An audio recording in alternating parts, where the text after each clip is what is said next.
தெபோராள் இஸ்ரவேலின் 4வது பெண் நியாயாதிபதியாக இருந்தாங்க.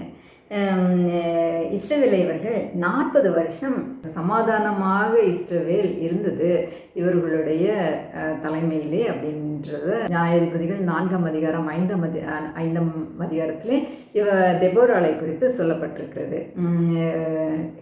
இஸ்ரவேல் மக்கள் அந்நிய கடவுளை விட்டு அந்நிய விக்கிரக வழிபாட்டுக்கு நேராக அவர்கள் போகும்போது கர்த்தர் தெபோராள் ஆகிய பெண்ணை எழுப்பினார். அவர்கள் தீர்க்கதரிசியாக இருந்தார்கள். ஆண் நியாயாதிபதிகள் தான் இருந்தாங்க இஸ்ரவேல் மக்களை நியாயம் விசாரிப்பதற்காக.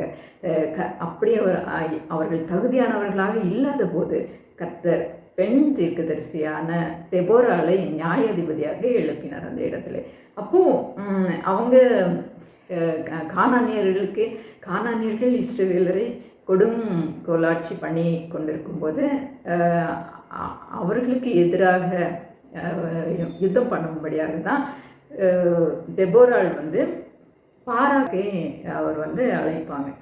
சிசிராவுக்கு எதிராக யுத்தம் பண்ணும்படியாக பாராக்கை அழைப்பாங்க. ஆனால் பாராக் பயப்படுவார். நீங்கள் என்னோட கூட வந்தால் நான் போவேன், ஏன்னா கர்த்தர் தெபோராளோடே இருக்கிறார், அவங்க தீர்க்கதரிசியானவங்க, அதனால் என்னோட கூட நீங்கள் வந்தால் தான் நான் போவேன் அப்படின்னு சொல்லும்போது தெபோராள் தன்னை அழைத்த தனக்கு சாதகமாக எல்லாவற்றிலையும் இருக்கிற அந்த பாராக்குக்கு எதிராகவும் தீர்க்க தரிசனம் சொல்லுவாங்க.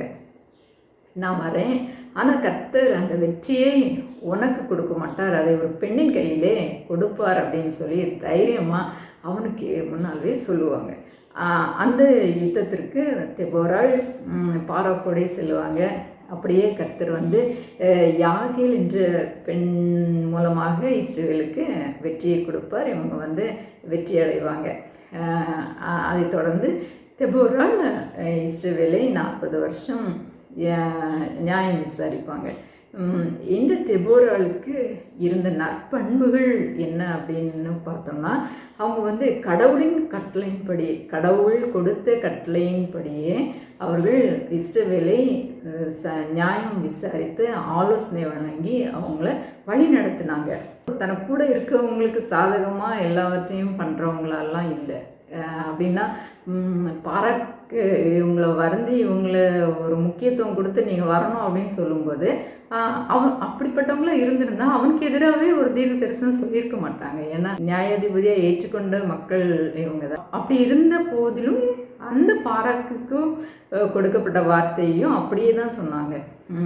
அதை பொறுப்பில் உடனே தனக்கு சாதகமாக யாரெல்லாம் இருந்தாங்களோ தனக்கு ஆதரவாக இருந்தவங்களுக்கு ஏற்ற விதமாக அவங்க நியாயத்தை திருப்பினவங்களாவோ இல்லைன்னா அவங்களுக்கு சாதகமாக நடந்து கொண்டவங்களாவோ அவங்க இல்லவே இல்லை. அவங்க வெற்றி அடைஞ்சு திரும்பி வரும்போது அவங்க பாட்டு பாடுவாங்க. அந்த பாட்டை பார்த்தீங்கன்னா நியாயாதிபதிகள் 5ஆம் அதிகாரம் 7ஆம் வசனத்திலே சொல்லும்போது, தெபோராளாகிய நான் எழும்பும் அளவும் இஸ்ரவேலிலே நான் தாயாக எழும்பும் அளவும் கிராமங்கள் பாழாய் போயின, இஸ்ரவேலின் கிராமங்கள் பாழாய் போயின அப்படின்னு சொல்லியிருக்காங்க.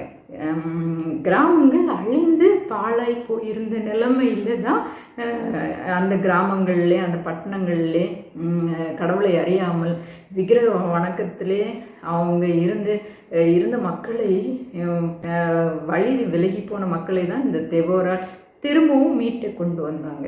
அந்த இஸ்ரவேலை அமைதியாக அவர்கள் அந்த நாட்களிலே வாழ்ந்திருக்கும்படியாக செய்தவர்கள் தான் இந்த தெபோராள். அவங்களுடைய குடும்ப வேலைகளையும் குடும்ப காரியங்களையும் நன்றாய் கவனித்து கொண்டவர்களால் தான், பொறுப்பாய் நடந்து கொண்டவர்கள் தான். அதே நேரத்தில் கர்த்தர் அவர்களுக்கு கொடுத்த அழைப்பை ஏற்று கர்த்தர் அவர்களுக்கு கொடுத்த பொறுப்பையும் சரியாக செய்து நிறைவேற்றினவர்கள் தான்.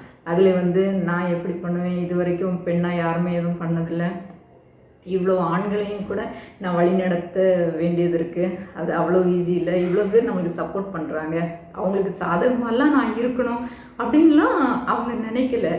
கடவுளுக்கு பயந்து கர்த்தரின் கட்டளைக்கு கீழ்ப்படிந்து கர்த்தருடைய கட்டளையின்படியே கர்த்தர் கொடுத்த அழைப்பு இது எதுலேயுமே அவங்க தவறாமல் அதை சரியாய் செய்து நிறைவேற்றினவர்கள் தான் இந்த தெபோராள். அதனால தான் அவங்களை குறித்து ஒரு நல்ல விதமாக இந்த பைபிளிலே சொல்லப்பட்டிருக்கிறது.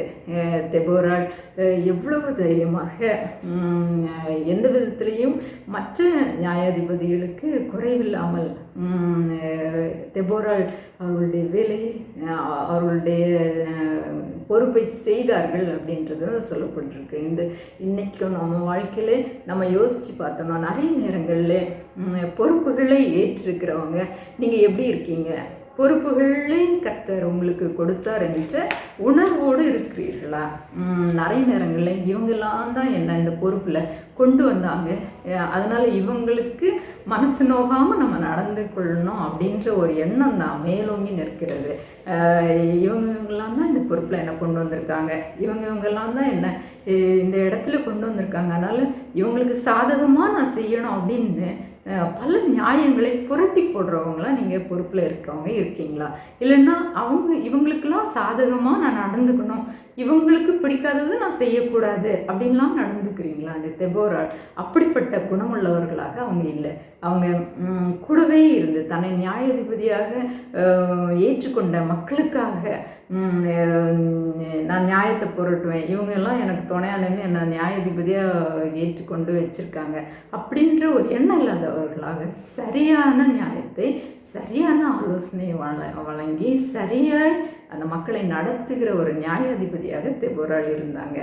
அதை மாதிரி தன்னை வருந்தி ஒரு முக்கியத்துவம் கொடுத்து என்னோட நீங்கள் யுத்தத்துக்கு வாங்க, கர்த்தர் வெற்றியை கொடுப்பார்னு சொல்கிறீங்களா, நீங்களும் வாங்க அப்படின்னு வருந்தி அழைத்த ஒரு பாராக்குக்கு கூட அவங்க எதிராக தீர்க்க தரிசனம் சொல்ல தயங்கவே இல்லை. கர்த்தருடைய வார்த்தையை அப்படியே சொல்ல அவங்க தயங்கலை.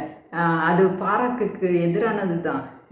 கர்த்தர் உன் கையில் வெற்றியை கொடுக்க மாட்டார், நான் கூட வந்தேன்னா அப்படின்னு நீ என்ன நம்பி என்னை அழைச்சி கூட்டிகிட்டு போனேன்னா, நீ கர்த்தரையும் நம்பி நீ அந்த யுத்தத்துக்கு போகாமல் என்னை அழைத்து கொண்டு போனீங்கன்னா கர்த்தர் உன் கையில் அந்த வெற்றியை கொடுக்க மாட்டார், ஒரு பெண்ணின் கையில் கொடுப்பார் அப்படின்றதையும் தைரியமாக சொல்ல அவங்க தயங்கவே இல்லை.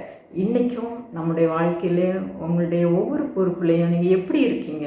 இந்த பொறுப்பில் நீங்கள் நியமிக்கப்பட்டது எதற்காக என்று உணர்வோடையும் ஒரு பிசகாமலும் நியாயத்தை புரட்டாமலும் நீங்கள் செயல்படுகிறீங்களா? அதை மாதிரி ஒரு தலைவர்களை தெரிந்தெடுக்கும் போது நீங்கள் எப்படி தெரிந்தெடுக்கிறீங்க?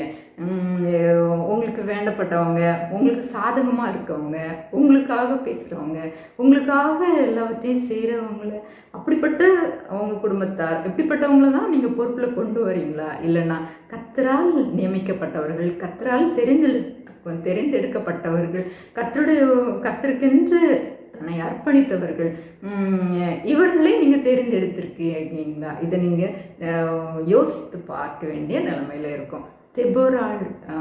தெபோராள் சொல்லும்போது தெபோராளாகிய நான் எழும்பும் அளவும் இஸ்ரவேலின் கிராமங்கள் பாழாய் போயின அப்படின்னு அவங்க சொல்கிறாங்க. பாழாய் போனதை கட்டும்படியாக கர்த்தர் உங்களை அழைத்திருக்கிறார். ஆனால் நீங்கள் எதை செய்து கொண்டிருக்கீங்க இந்த நாள்லையும்?